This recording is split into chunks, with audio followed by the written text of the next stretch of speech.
In the back of the book segment tonight, in the wake of the attempted Christmas terror attack, even some liberals are calling for a new type of airline security to keep Americans safe. We have to do better, and I believe we need to have behavioral assessment. There was no reason for this individual to have a visa that still was in place until 2010 for them to be able to travel. There was no reason for him not to be detected because of his behavior. Behavioral assessment. We need to make the homeland security of the nation focused.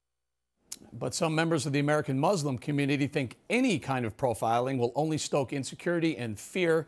Joining us from Washington is Ibrahim, spokesman for the Council on American-Islamic Relations. Thank you for joining us. All right, sir, I got to tell you, there are a lot of people waiting in a lot of long lines this weekend and for a long time to come because of what's going on in the skies. But you say don't profile and just deal with it.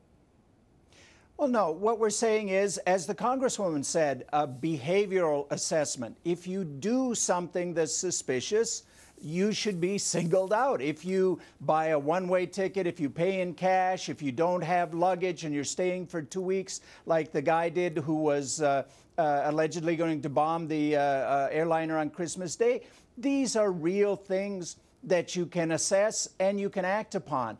But merely or singling somebody out merely because of their race or religion is wrong and ineffective. And you know who said it's wrong and ineffective? The Bush administration Justice Department. I didn't agree with the Bush administration. I don't want to point. Much, I'm tired of hearing it's all their fault. Let's stay on topic here right now. I'm saying I agreed with them. It's wrong and ineffective. But let me ask you this, sir. Barring a behavioral pattern. So I'm a terrorist or would-be terrorist, and I don't buy a one-way ticket and I don't use cash. I buy a round-trip ticket with a credit card. I'm not behaviorally profiled anymore. So therefore, how do we stop Muslim extremists or terrorists in our skies from trying to blow up airplanes? Well, the way not to stop anybody is to have one line for Muslims and one line for everybody else. And then I always hear the thing, well, we don't want to stop Swedish grandmothers. Well, I hate to tell them, but there are Muslim Swedish grandmothers. There's a sizable Muslim population in Sweden, so that doesn't work either. Well, Mr. Hooper, it's counterproductive. I could be wrong on this, but I don't recall any Swedish grandmothers with PETN that's strapped to their groin no, ever. But that's always the argument that's put forward. But the basic argument against profiling, and we're talking about religious and racial profiling, it's ineffective and it's counterproductive. It just doesn't work. You can ask the International Association of Chiefs of Police, who said it doesn't work. You can ask again, the Bush administration Justice Department said it's ineffective and wrong. It's unconstitutional, it's un-American, and it's just not the road we want to go down. Anyway, how are you going to determine who's a Muslim? Every passenger that comes up, you're going to ask them, what's your religion? Okay, Muslim, over there. Non-Muslim, go over there. And what if somebody's name doesn't sound Muslim? The guy from Nigeria, half of Nigeria is not Muslim. So are you going to accept people at their word that they're not Muslim? How are you going to bring in linguists and researchers to tell you, well, I really think this person is a Muslim, even though they say they're not, so go to that line. So let's take it one step back then, okay? So maybe you don't profile at the airport, but maybe you profile with visas, for example. I mean, you really need documentation to get into the United States. Why don't we stop them there? Profiling.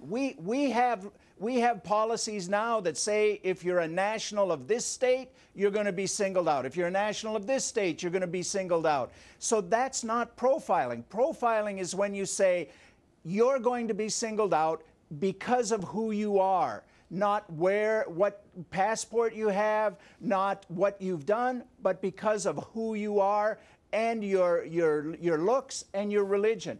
And what about the people from Latin America who are mistaken for being Middle Eastern?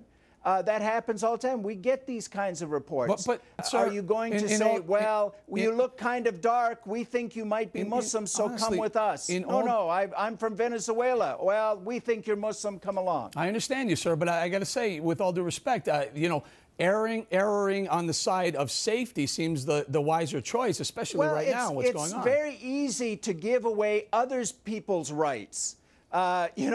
It's always the ones who want other people to have a diminution in their rights that are promoting this kind of thing. I was on a radio program this morning with somebody who was promoting profiling, but one of his friends got profiled, so that wasn't good. So, as my father used to say, it depends on whose ox is gored.